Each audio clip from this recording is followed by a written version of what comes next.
The death of Shanquella Robinson may have easily slipped between the cracks. In the first 2 weeks following the North Carolina woman's death, during a group trip to Cabo San Lucas, Mexico, her narrative was limited to a handful of local news articles. It looked that her death would receive minimal, if any, notice from the news media. Similar to that of many other black women and girls, then a video of a lady being beaten surfaced and the word of her death went viral. The tweet "Rest in Power Shanquella Robinson" by North Carolina blogger Mina Lowe has received more than 50,000 likes and nearly 17,000 retweets. Since then, CNN and the New York Times have picked up Robinson's tale, showcasing the strength and promise of black media platforms. In the absence of mainstream media, black people online have been a driving force in raising stories of missing and murdered black women and girls. From the death of Lauren Smith Fields last year to that of Robinson last month, high rates of intimate relationship violence, sexual assault, and homicide affect black women and girls. However, their cases are rarely given priority,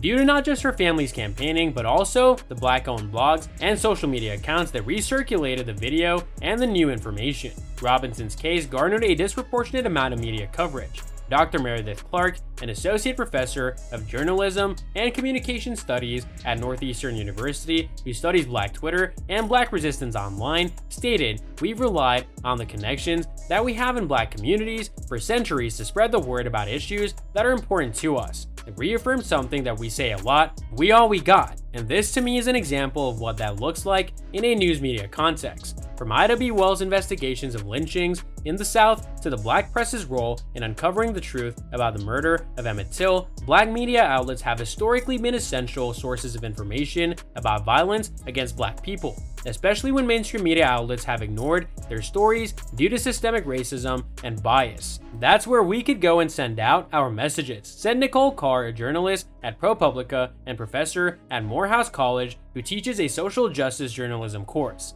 In recent years, particularly over the past decade, social media has become a popular instrument for obtaining and disseminating information on social and racial justice. It is where the Black Lives Matter hashtag was created in 2013 and where activists, scholars, and others have utilized hashtags and other messages to rapidly broadcast information to the broader public.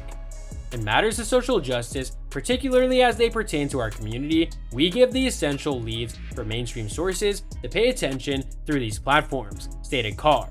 She said that social media might serve as a springboard for journalist reporting.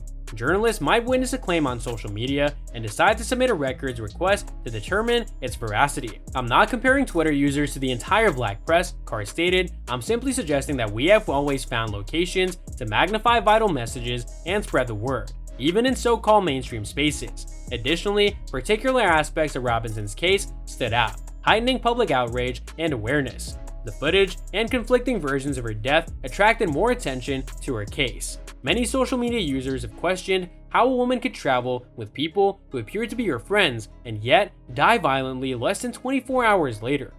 Twitter users rapidly disseminated a video depicting a lady being violently attacked while naked.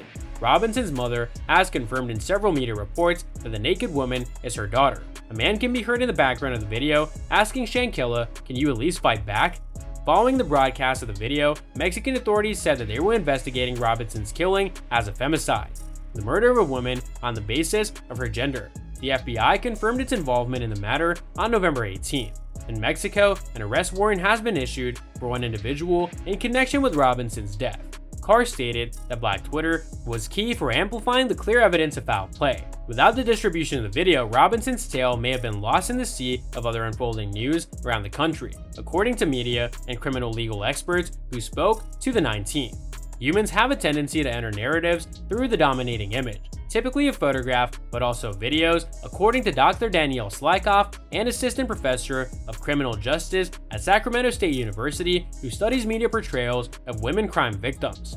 The video of her being attacked drew a lot of attention as a very apparent indication that something was wrong. Throughout the years, the video has been one of the most important instruments for helping people comprehend a crisis as it unfolds, Clark said, using the roughly 9-minute video of the assassination of George Floyd in May 2020 as an example. Robinson's mother told NBC News that she attributes the attention given to her daughter's case to Black social media. Research indicates that such extensive coverage is uncommon for women of color, particularly Black women and girls who are frequently ignored.